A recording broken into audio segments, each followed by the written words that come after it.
Hello, and welcome to notes number 3 in our linear relationships unit. Up until now, we've been talking about equations in the form of y equals mx plus b. Because we know that m is our slope and that b is our y-intercept. However, equations might not always be written in this form. We might have the x and the y on the same side of the equation, or some other version of that. So what we're going to talk about today is how you can rewrite an equation to make it look the way you want it to look. So you have the y by itself on one side, and everything else on the other. The coefficient with the x, and any other number that might be added or subtracted to it. Okay? So let's take a look at an example. So when we have a regular equation that we've been solving up until now, like 2x plus 3 equals 9, and we want to solve it for x, meaning we want to get x by itself, we know what to do here. Okay, we want to get x by itself. This is x times 2 plus 3. So the first thing that we would do in this case is subtract 3 from both sides of the equation. So I'm going to subtract 3 from here and from here. When I do that, I get 2x is equal to 9 minus 3 is 6. And then to get x by itself, I would do the inverse of multiplying by 2, so I'm going to divide by 2. So I would get x is equal to 3. So here x is by itself. So I did the inverse operations in the reverse order. Now in this case, let's say I want to solve for x again. In other words, I want to get x by itself. So I'm going to focus here on the x, and I want to get it by itself. So what's happening to the x? First, it's being multiplied by a, and then I add b. So I'm going to do the inverse in the reverse order, just like before. So the first thing I'm going to do is subtract b from both sides, just like before I subtracted 3. So when I do that, on here I'm still going to have a times x is equal to, here I'm going to have c minus b. I can't combine these, so I'm just going to leave it as it is. Now I go back to my x. I want it to be by itself. And right now it says a times x. So the inverse of multiplying by a is to divide by a. So I'm going to divide both sides of my equation by a. And when I do that, a divided by a is 1. I'm going to have x equals c minus b divided by a. And I'm just going to leave it just like that. Okay? So this is how I can rearrange an equation to look the way I want it to look. So let's take a look at some of these examples down here to see how it would work for the kind of equation we've been looking at. Now here I have y plus 4 is equal to 2x. Now I want to isolate y, meaning I want it by itself.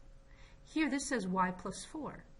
So the opposite of plus 4 is to subtract 4. I don't want that 4 there with the y.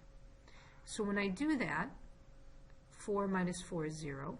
I'm going to have y equals, here, these are not like terms, so I cannot combine them. I'm going to have 2x minus 4.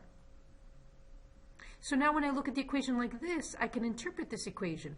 Here I see 2 is the slope. So here I know m is 2, and my b, my y-intercept, is going to be negative 4.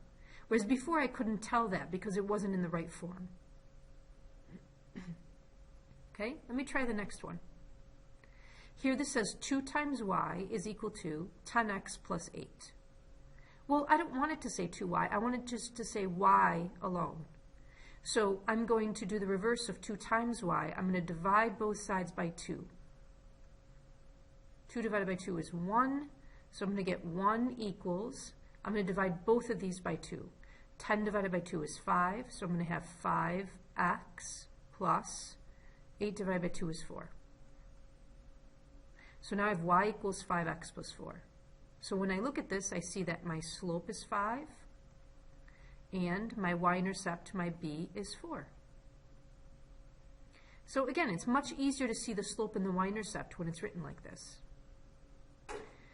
Let's try one more. Here, again, I want to get y by itself. It says x minus y is equal to 7. Well, here, this x, I don't want this x here, but this x is positive. So I'm going to do the opposite, and I'm going to subtract x. So when I subtract x, x minus x is 0.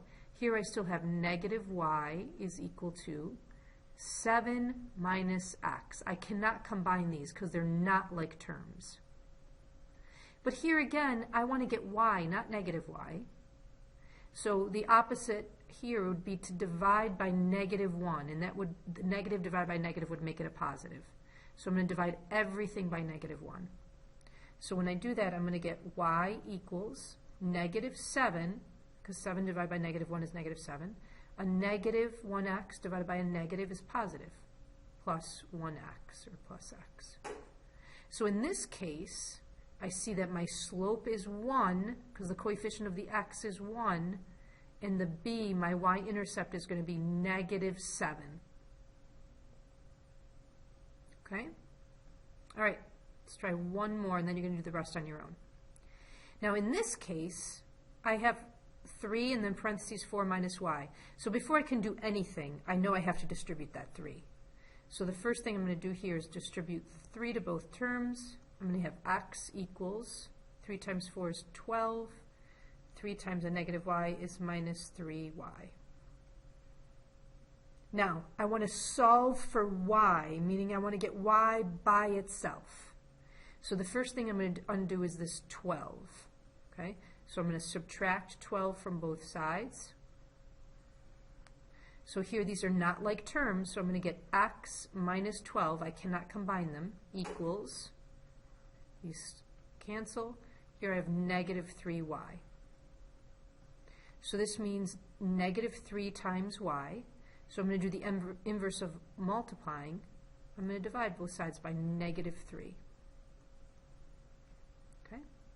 Now when I divide here, when there's no coefficient on the x, I can just act like it's a 1. So 1 divided by 3, I can just leave that as negative 1/3 x. Negative 12 divided by negative 3 is a positive 4. And then 3 divided by 3 is just 1, equals y. So now I have y by itself. So negative 1/3 x plus 4 is equal to y. So in this case, my slope would be negative 1/3, and my y-intercept, my b, is going to be 4. Okay? So, just like these examples, try the evens, 2, 4, 6, and 8. Rewrite each one so that y is by itself on one side and everything else is on the other, so we can read what the slope and the y-intercept are. Okay? As always, if you have any questions, just make a note of the questions in the margin and bring them to class. Thank you very much.